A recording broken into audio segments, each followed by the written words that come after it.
Okay, so today I'm going to talk about threat intelligence and different threat platforms. So, first I'm going to talk about an overview of my presentation. First, I'm going to touch on what threat intelligence actually is.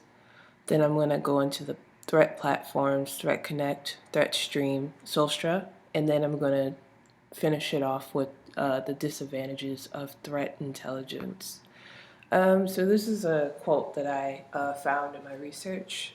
Basically, it's about what threat intelligence is and what it does.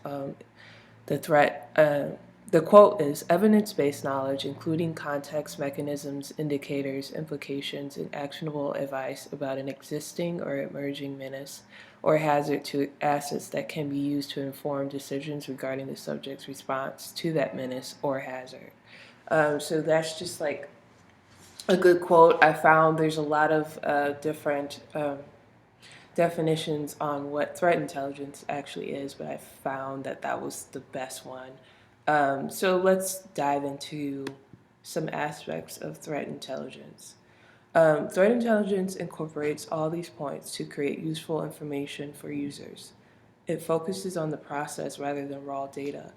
It provides high level and low level data. It requires human analysis as well as technical analysis. It shows the variance of the threat, current activities implying the threat, outcomes for the organization should the threat successfully execute, and defenses against the threat.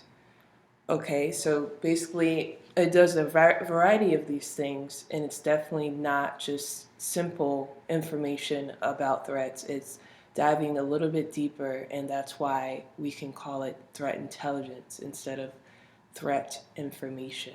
So these points are what make threat intelligence what it is. So now I'm going to dive into what Threat Connect is. Threat Connect is a threat intelligence platform that focuses on collaboration and community to communicate about threats. Here are some major features of Threat Connect that I will touch on: collaboration, the 5-tier model, and the diamond analysis model. Collaboration is a major key for Threat Connect. Threat Connect collects data from multiple sources, and once that data is collected, it is used by communities. The communities can be made up of individuals or organizations. These communities collaborate to analyze threats. This is even an option. There's even an option where users can share patches and create apps that fight known threats. So this is definitely the cornerstone of Threat Connect. This is what they pride themselves on, and it's probably their biggest asset. Now going on to the 5-tier model of Threat Connect. Users are evaluated on a 5-tier model. And basically that model shows what what the users on Threat Connect are at, and how Threat Connect can better use their resources to help the users. Level 1 is for users that have threat intelligence but don't utilize it. Level 2 is for companies that create their own data on threats. This could be from outside sources, and then they use that data to compare to others. Level 3 is where users begin to use a high level maturity model of Threat Connect. Level 4 is where SIEM is integrated from the data to produce real intelligence. And finally, level 5 is the internal security issues are finally resolved, and organizations share their solutions within their community. So it basically starts from having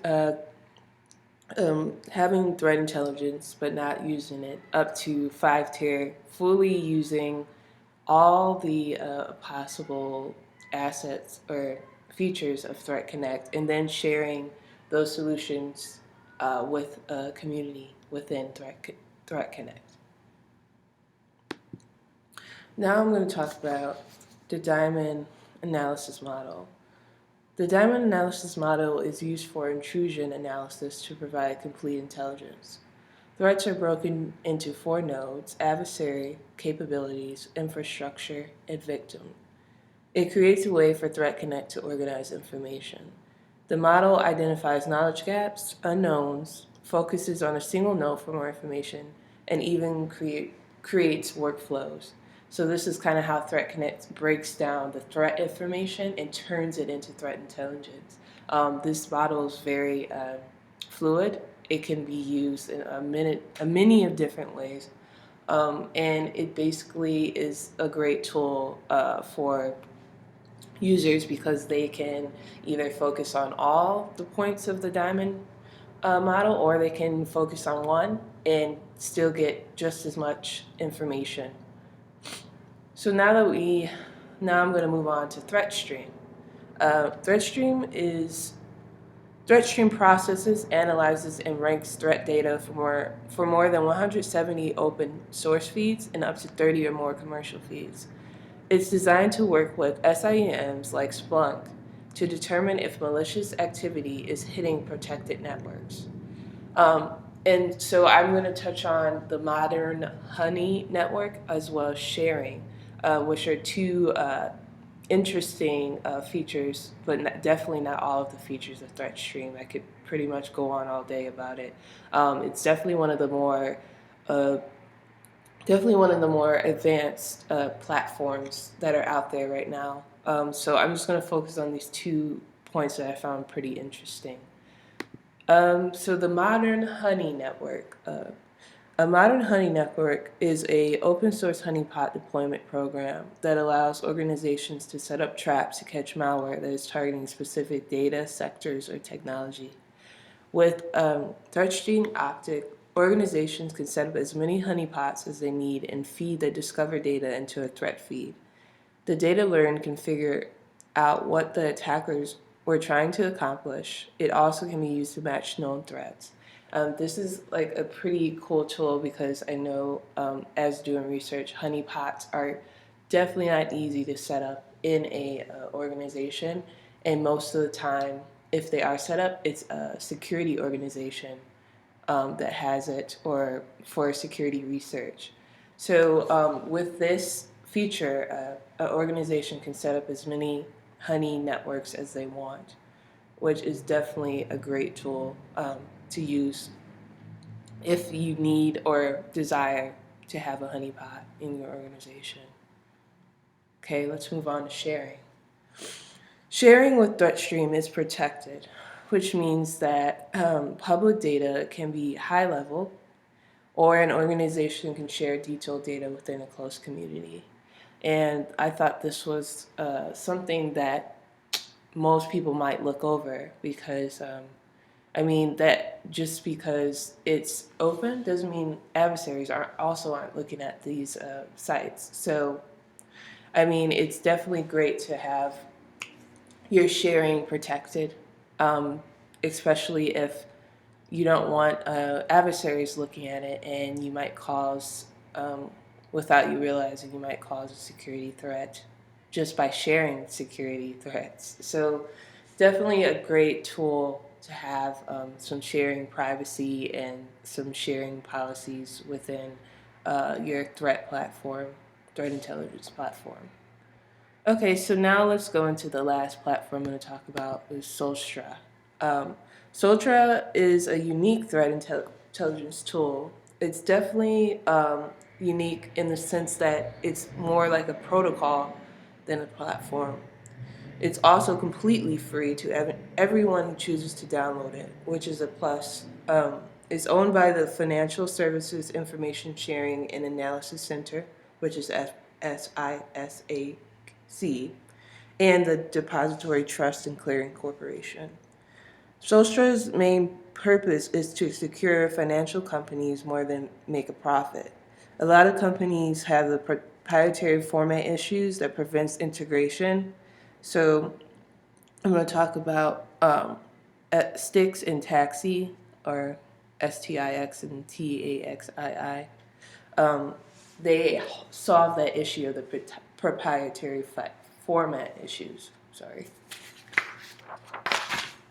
So let's dive into the two Okay, so STIC stands for Structured Threat Intelligence Expression. It is used to allow machines to communicate with each other. Um, Basically, like a tool that kind of translates one format to another. Um, uh, it's universally accepted language and allows, again, it allows for communication. Um, And then we have TAXI, stands for Trusted Automated Exchange Indicator Information.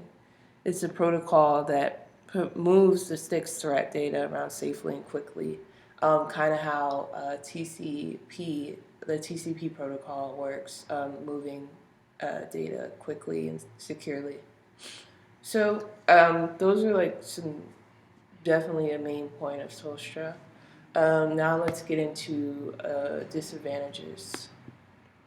Some disadvantages that come to threat intelligence are maturity. Maturity is, and I'll dive into it more, and also I'll go into a shipping example to kind of clear what I'm actually talking about. It just made more sense to me, so I'm going to touch on the shipping example. Maturity,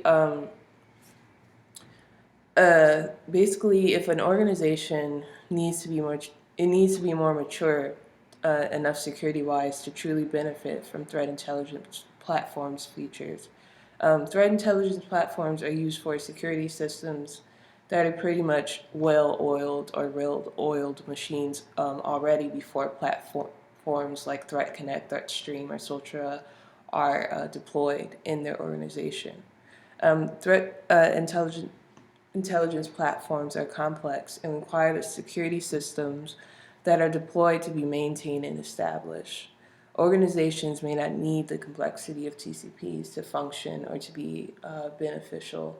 So basically, if an organization is not already in a good place security wise, a threat intelligence platform may not be the best suit for them, especially if the analysts are not well trained on threat platforms. It's definitely something that's not an easy way to analyze data. It's definitely if an analyst doesn't know how to read that data, it might turn out to be harmful more than beneficial, and it can cause problems within the security system. So it's definitely meant for higher level security organizations that already have a good policies in place, good standards.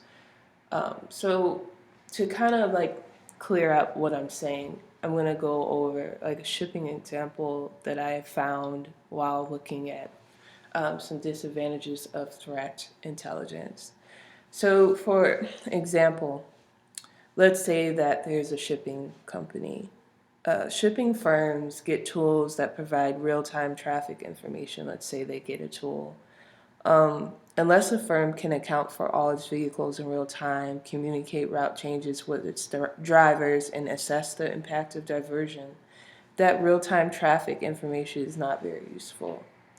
Um, if a company doesn't have the maturity to know their vulnerabilities or threats, what is running on their security system, or even how to compensate for the threat intelligence tool will not be as effective.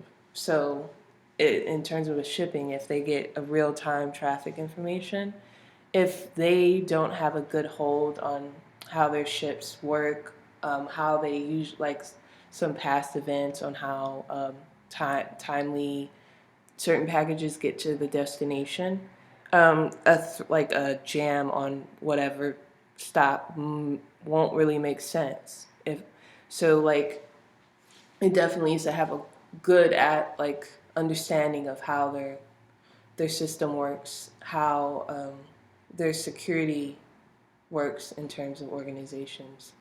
So that's the end of my presentation. Thank you for listening.